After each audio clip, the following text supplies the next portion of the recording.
इदम श्री सद्गुरुवे नमः। जन्म शताब्दी पुस्तक माला 66। भगवान और भजन का मर्म डे 6। परम पूज्य गुरुदेव वंदे माँ की दिव्य ऊर्जा को अंतःकरण में धारण करते हुए उनके दिव्य प्रेम तरंगों को अनुभव करते हुए तीनों शरीरों से मानसिक रूप से जप करते हुए स्वाध्याय का क्रम, स्वयं का दिव्य अध्ययन। गुरुदेव ने हमको भजन का मर्म समझा दिया।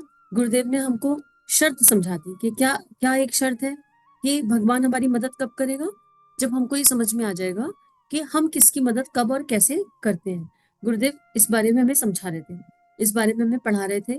और गुरुदेव ने हर तरह के स्वार्थ से बाहर आने के लिए कहा कि अब आप स्वार्थों से बाहर आ जाइए और भगवान की नौकरी करिए। भगवान ने आपके लिए जो नौकरियां भेजी हैं, जैसे गुरुदेव का जीवन रहा, उन्होंने दादा गुरुदेव को अपने आप को समर्पित अर्पित कर दिया, तो दादा गुरुदेव उनके लिए सब कुछ भेजते रहे। दादा गुरुदेव का काम करते रहे, अकर्ता भाव से करते रहे, तो दादा गुरुदेव ने उनके लिए नौकरी की सहायता भेजी, वेतन भी भेजा, सारा इंतजाम भगवान उनके लिए करते रहे। क्यों करते रहे? वह हमारा सारा इंतजाम करता है, हमको बंगले भेजता है, क्योंकि वह हमसे काम कराना चाहता है। क्यों साहब, आज से हम काम करना बंद कर दें? तब मेरा ऐसा विश्वास है कि जो चीजें वहां से आती हैं वे सब वहीं चली जाएंगी, आना बंद हो जाएंगी।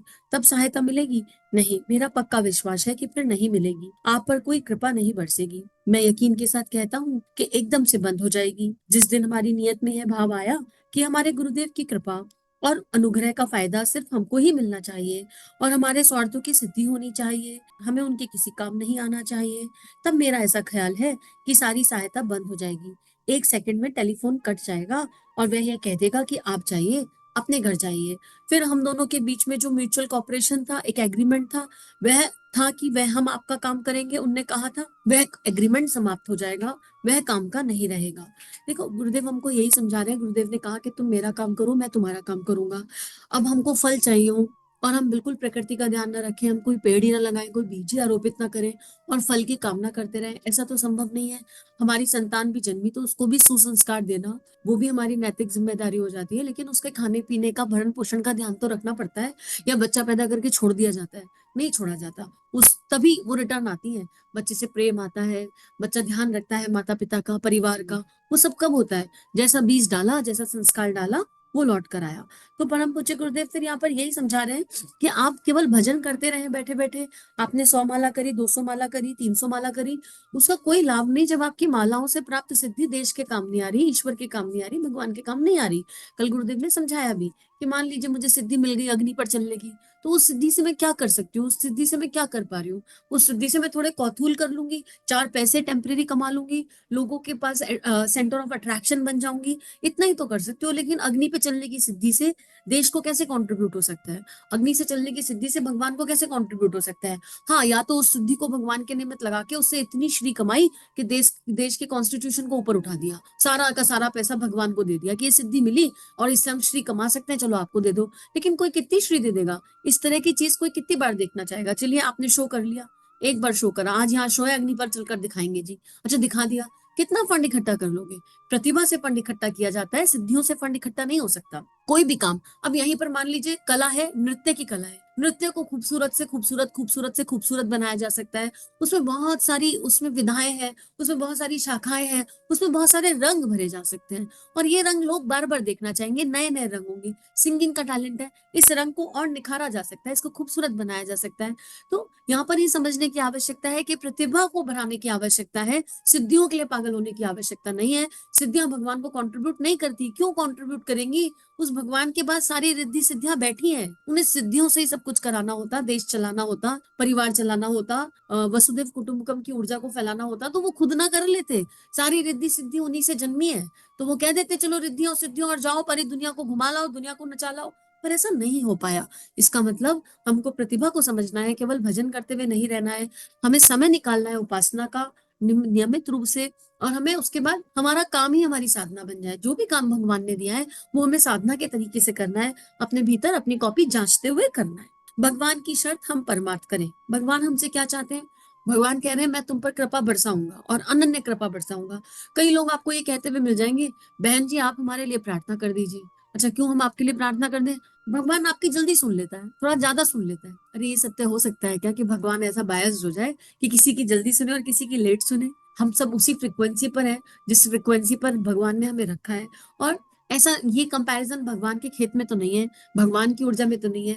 लेकिन क्योंकि हमने अपनी फाइन ट्यूनिंग नहीं करी, और जिस आत्मा से हम कह रहे हैं हमें लगता है उसकी फाइन ट्यूनिंग हो गई है, उसका जो रिकॉर्डर है, उसका जो यूनिवर्सल जो एनर्जी उसके दिमाग से दिल से निकलती है वो भगवान तक जल्दी चली जाती है, और हमारी जब निकलती है तो संसार की तरफ चली जाती है। और हम ये जान रहे हैं, इसलिए हम सामने वाले से कह रहे हैं तुम प्रार्थना कर दो तो तुम्हारी प्रार्थनाओं का असर हो जाएगा। ऐसा नहीं है, कोई किसी की प्रार्थनाओं का असर किसी पर नहीं हो सकता। कार्मिक जरूर सॉल्व हो सकता है, असल में तो देखना पड़ेगा कि कर्म कैसे है। वो द्रौपदी वाला एग्जाम्पल याद कर लीजिए, जब द्रौपदी पुकार रही थी तो नारायण गए और बोले अरे आपकी भक्त पुकार रही है, आप जाते क्यों नहीं सहायता करने, आप जाओ जाओ सहायता कर कर आओ, उनका चीर हर ले रोग इतनी बड़ी सभा में। क्या कहा नारायण ने, नहीं ऐसे कैसे चला जाऊं, खाता देखना पड़ेगा, कुछ है भी, कुछ अच्छा होगा, कुछ ठीक ठाक होगा तभी जाऊंगा। तो हमारे किए हुए अच्छे कर्म अकर्ता भाव से, जहां पर ना पाप की ना पुण्य की अभिलाषा है और ना पाप का टेंशन है, केवल भगवान को समर्पित भाव से किए, जिसमें किसी के लिए कोई नेगेटिव फीलिंग नहीं है, सबके लिए अच्छे अच्छे भाव है, सबके लिए पॉजिटिव भाव है, ईश्वर चिंतन है, वो मैनिफेस्ट होकर लौट कर आते हैं और उसी को हम प्रार्थना की शक्ति कह देते हैं। साथियों, भगवान और भक्त के बीच एक एग्रीमेंट होता है, एक इकरारनामा होता है। हमको आपको मालूम होना चाहिए।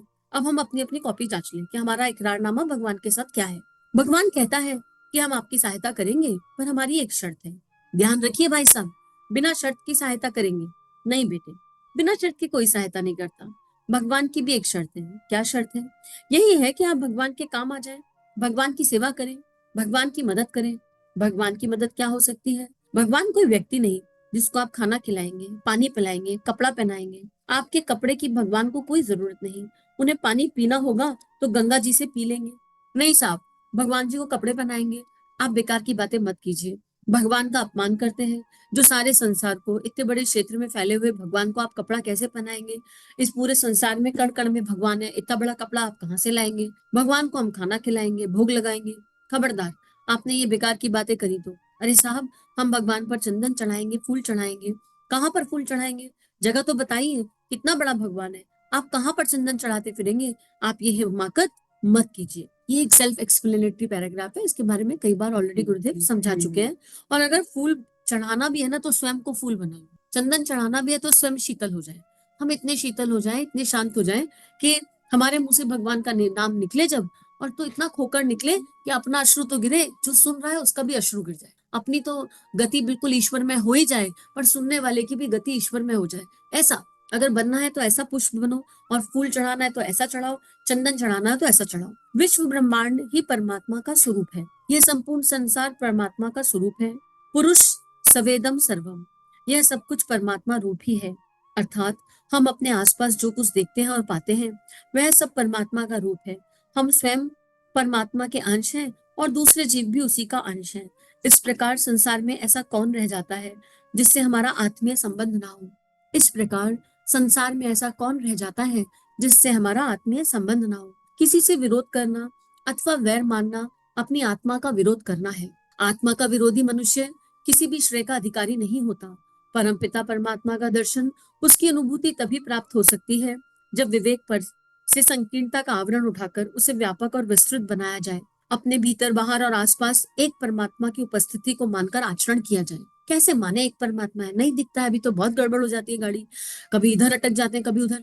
मनुष्य तीन चीजों में अटकता है, एक तो देह भाव में, बॉडी कॉन्शियसनेस, दूसरा नाम भाव में, और तीसरा इमेज इमेज में अटकता है कि मेरी इमेज सबके सामने अच्छी बनी रहे। हमको हर समय सबकी गुड बुक्स में रहना होता है, हम गुड बुक्स में रहना चाहते हैं, और हम अकर्ता भाव से भी भगवान का कोई काम कर रहे हैं। लेकिन मान लीजिए सामने से कोई आया और कह दे कि आपके व्यवहार में ना ये चीज तो ठीक दिख नहीं रही है, तो वो तुरंत क्या होगा, हमारी जो इमेज कॉन्शियसनेस एनर्जी है वो एक्टिवेट हो जाएगी, और वो ये कह देगी अरे आपने तो अभी यही देखा है एक पल, पर अभी आपको क्या पता हमारा जीवन, हम ये और करते हैं, हमने जाने इतना इतना इतना कितना कितना कितना और किया। ये क्या हो रहा है?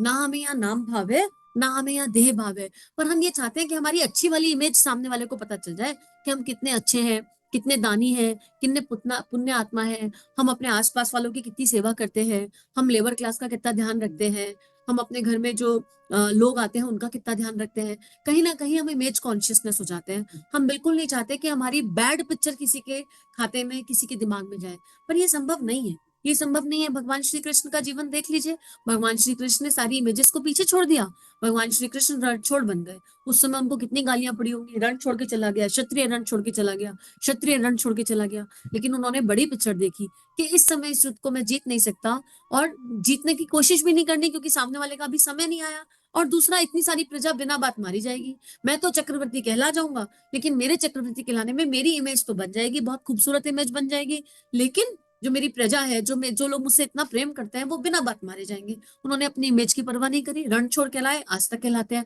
बलराम भैया ने भी उन्हें डांटा, ऐसा कौन करता है, लेकिन उन्होंने दूरदृष्टि अपनाई, दूर नीति अपनाई। उनको पता था कि किसको कैसे मारा जाता है, उनको पता था कि आज ये युद्ध जीतना है तो उसके लिए क्या करना पड़ेगा। भगवान श्री कृष्ण ने महाभारत में कहा, मैं अस्त्र नहीं उठाऊंगा, शस्त्र नहीं उठाऊंगा, लेकिन उन्होंने अपनी इमेज की फिर परवाह नहीं करी। जब जरूरत पड़ी तो शस्त्र उठाया। क्यों? उन्होंने भीष्म को मान देना था, भीष्म पितामह के भीतर जो भक्ति थी उसको मान देना था, और उस मान को देने के लिए उन्होंने फिर अपनी इमेज की परवाह नहीं करी। जगह जगह अब आजकल कितना हम भगवान श्री कृष्ण के लिए कह देते हैं, हम गोपी भाव की दिव्यता नहीं समझ पाते, और गोपी भाव की दिव्यता ना पाने के कारण हम कितना अनुचित बोल देते हैं। पर उन्होंने वहां भी इमेज की परवाह नहीं करी कि लोग मेरे बारे में क्या सोचेंगे। इतने सारे विवाह कर लिए, इमेज की परवाह नहीं करी। उन्होंने क्या परवाह करी? लोगों की भावनाओं की परवाह करी, लोगों की फीलिंग्स की परवाह करी। इस समय धर्म क्या कहता है? कौन सा धर्म? मानव धर्म। इस समय भावना क्या कहती है? भाव धर्म क्या कहता है? उसकी परवाह करी, हमेशा उसकी परवाह करी। तो हमें, अगर हमको भगवान को देखना है इस पूरे ब्रह्मांड में, तो हमको पहले देह भाव से मुक्त होना होगा। ये पहला स्टेप है। देह भाव से मुक्त होने के बाद हम शिवत्व वाली एनर्जी पर आ जाते हैं। अब हमको बुरा भला नहीं लगता है, मान अपमान वाली फीलिंग्स नहीं आती है। ठीक है, जो जैसा कर रहा है वो वैसा कर रहा है। लेकिन देह भाव पर बात पूरी नहीं होती, क्योंकि यहाँ पर एक शुष्कनेस रहती है, एक ड्राइनेस रहती है। हमें किसी दूसरे का दर्द फील नहीं होता, हमें बुरा भला नहीं लगा, हम बड़े आनंद में हैं। पर सामने वाले को क्या तकलीफ हो रही है हमको वो समझ में नहीं आता, और कई बार हमारे ही बिहेवियर से तकलीफ हो जाती है, क्योंकि हमको तो कुछ बुरा भला नहीं लग रहा, तो हम वो जो रोल प्ले है वो भी नहीं कर पा रहे हैं। और रोल प्ले नहीं कर रहे हैं तो सामने वाले ने आपको 4 गाली दी, और वो आपका बहुत क्लोज रिश्ता है, तो वो तो चाहता है ना कि पलट के 2 बात आप भी बोलो। पर आप तो शिवत्व में चले गए, है ना, देह भाव से ऊपर उठ गए, तो आप बिल्कुल सुकून और शांति से, और आप पलट के कुछ बोल ही नहीं रहे। आपका ये मौन सामने वाले को पीड़ा पहुंचा रहा है। अब जो दूसरा स्टेज है नाम भाव से ऊपर उठना, देह भाव से ऊपर उठने में, वहां पर यह है कि अब हम शिवत्व की अवस्था पर आ गए, लेकिन हम एक स्टेप ऊपर जा रहे हैं और सामने वाले की इमोशंस में एंट्री करके सोच रहे हैं कि हमारे इस बिहेवियर का सामने वाले पर क्या प्रभाव पड़ रहा है, उसको कोई तकलीफ तो नहीं हो रही है। और उसके बाद हम उसकी गुड और बैड बुक्स में आने से सम हो गए। हम चाहे गुड बुक्स में चले जाएं चाहे बैड बुक्स में चले जाएं, कोई अंतर नहीं पड़ता, पर हमको कर्म वो करना है जिसमें उसका हित छुपा हुआ हो। ये एक तीसरा आयाम हो जाता है। और फिर नाम, हमारा नाम हो नहीं। बहुत लोग ऐसे होते हैं जो देह भाव से तो ऊपर उठ गए, लेकिन मरने के बाद नाम हो जाए, मरने के बाद लोग हमारे बारे में जाने, मरने के बाद लोग जाने के XYZ करके कोई इंसान था। ये जो एनर्जीज है, इनसे हमको बाहर आना पड़ेगा। तब हमको बहुत सहज हो जाएगा, हर किसी में भगवान दिख जाएगा। जो देह भाव, नाम भाव और इस इमेज वाली एनर्जी से मुक्त हो जाता है, वो फिर मौन रह जाता है, वो अपनी शेखी नहीं बधारेगा कभी। और अगर मान लीजिए किसी ने कुछ कह भी दिया कि ये काम आप उचित नहीं कर रहे, तो मौन रहेगा, क्योंकि और उसकी तरफ से ईश्वर जवाब दे देगा, देना होगा। तो उसके मन में किसी के लिए कोई फीलिंग नहीं आएगी, अरे ये हमारे बारे में क्या सोचते हैं, हम तो ऐसे है ही नहीं, हम तो कुछ और हैं, इनको हमारे बारे में ठीक समझ नहीं आ रहा।